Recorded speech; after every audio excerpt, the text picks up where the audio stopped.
धूप और छाव की तरह दो बहनें एक पुराने किले के पास बने छोटे से गांव में अपना जीवन बिता रही थीं। उनका नाम था सीमा और रेखा। सीमा बड़ी बहन थी, शांत, समझदार और सहनशील। रेखा थोड़ी चुलबुली, बातूनी और निडर थी। दोनों की माँ जब बहुत छोटी थीं, तब चल बसी। पिता ने कुछ वर्षों बाद दूसरी शादी कर ली। नई माँ कामिनी दिखने में सुंदर पर अंदर से बेहद कठोर और स्वार्थी थी। वह अपनी बेटी नैना को तो राजकुमारी की तरह रखती, लेकिन सीमा और रेखा को नौकरानियों की तरह काम करवाती।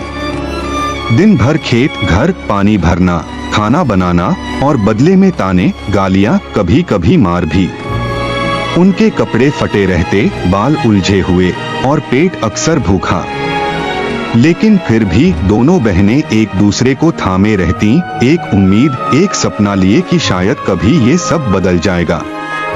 एक दिन राज्य के महल से घोषणा हुई। राजकुमार युवराज विक्रांत अपने राज्य की जनता के लिए एक भव्य उत्सव का आयोजन कर रहे हैं। ये उत्सव सिर्फ मनोरंजन के लिए नहीं था, बल्कि युवराज अपने जीवन साथी की तलाश भी कर रहे थे। कामिनी की खुशी का ठिकाना न रहा। उसने नैना को नए कपड़े सिलवाए, गहनों से सजाया और कहा, आज राजकुमार तुझे ही पसंद करेगा। सीमा और रेखा से उसने साफ कहा, तुम दोनों वहां जाने लायक नहीं हो, घर संभालो। लेकिन सीमा और रेखा ने हार नहीं मानी। उन्होंने पुराने कपड़ों को धोकर उन्हें सुई धागे से सुंदर बनाया।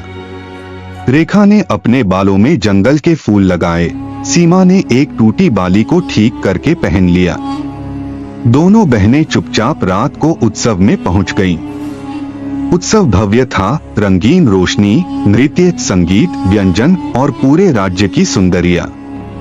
लेकिन जब राजकुमार की नजर सीमा और रेखा पर पड़ी, तो सब कुछ जैसे थम गया। विक्रांत ने पहली बार किसी की आंखों में इतनी सच्चाई देखी। रेखा की हंसी और सीमा की आंखों में जैसे कोई रहस्य छिपा हो।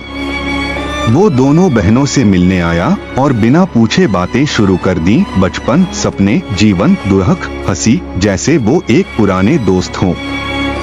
राजकुमार ने अगली सुबह उन्हें फिर बुलवाया। इस बार बातों बातों में कामिनी के अत्याचारों की बात सामने आ गई। रेखा ने बिना डरे सब कुछ कह दिया। कैसे उन्होंने माँ की कमी में भी अपनी दुनिया बनाई, कैसे कामिनी ने हर रोज उन्हें तोड़ा, पर उन्होंने हार नहीं मानी। राजकुमार ने उनकी कहानी राजा तक पहुंचाई। महल में जांच हुई और गवाहों के बयान आए। सबने कामिनी के अत्याचारों की पुष्टि की। कामिनी और नैना को राज्य से निष्कासित कर दिया गया। कुछ हफ्तों बाद राजकुमार ने पूरे राज्य के सामने सीमा से विवाह किया।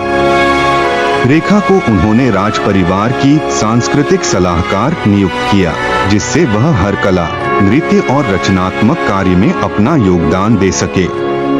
सीमा अब रानी थी, पर फिर भी वैसी ही शांत और सच्ची।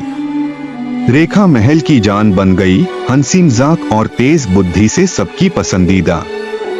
और सबसे ज्यादा खास, दोनों बहनें आज भी हर शाम साथ बैठती थीं, पुराने दिनों को याद करके मुस्कुराती थीं और सोचती थीं, जो अंधेरा हमने जिया, उसी ने हमें ये रोशनी दिखाई।